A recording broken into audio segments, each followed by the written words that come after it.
So our next space that we're going to tackle is this hallway. There's a lot I think we can do to really improve this. So we're just going to continue with this paneling through here and probably a two-tone colour scheme. Gretchen really wants to bring some of the colours out of this awesome runner into this paneling here. We've put in these arches, which are really, we think, quite a cool feature for the house. It's two here, but this is where things get kind of nasty. It's super pokey around here, so we're actually going to take these down to the far end of the house, I think retile here, so you get a much nicer door, and make a nice little sort of seating, storage area for putting on your shoes, storing coats, that sort of thing.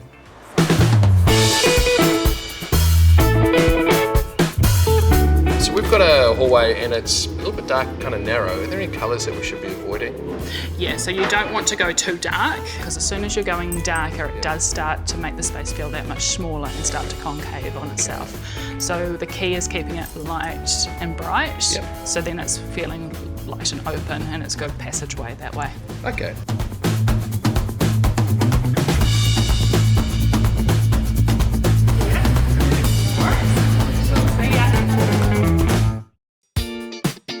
So I've created these concrete balls as bases for a footstool for the entrance space, and I'm going to cover them in a concrete finish paint just to give them a light coating, but I still want that concrete effect. And the team at Resene have recommended this concrete clear product. So I just bought a couple of cheap basketballs actually, cut the top of the balls out and mixed up concrete and poured them in. So I've kept the bases flat so they've got somewhere to sit. And it's a total experiment, but we'll see how we go.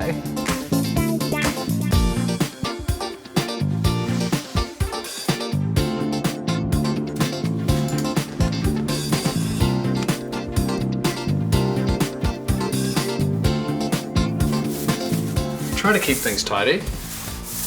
We do have a couple of different painting styles in our house. It is lovely paint. The Resene product. I don't know, the finish just seems to be just much smoother.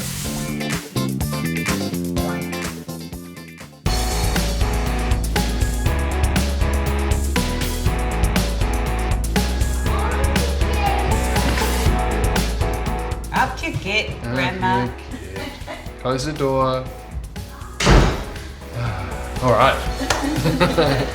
So we've got this hallway which was pretty grim before. It was really dark, it was really cramped. So we've carried through the same effect on the walls from the lounge into here.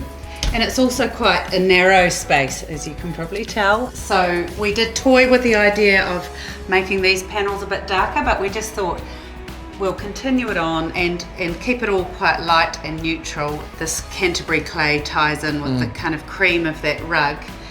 This is the concrete ball project. Ta-da! So this is a little shoe rack.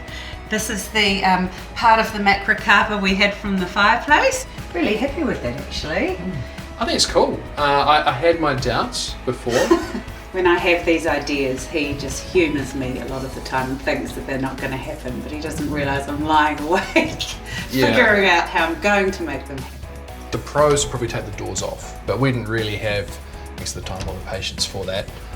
It's quite a smooth finish on these doors anyhow, so we just got a small roller with some semi-gloss paint, which we've carried from the skirting boards up into the doors, and then just rolled that, a little bit of a paintbrush in the valleys, and just the roller over the top, a couple of coats.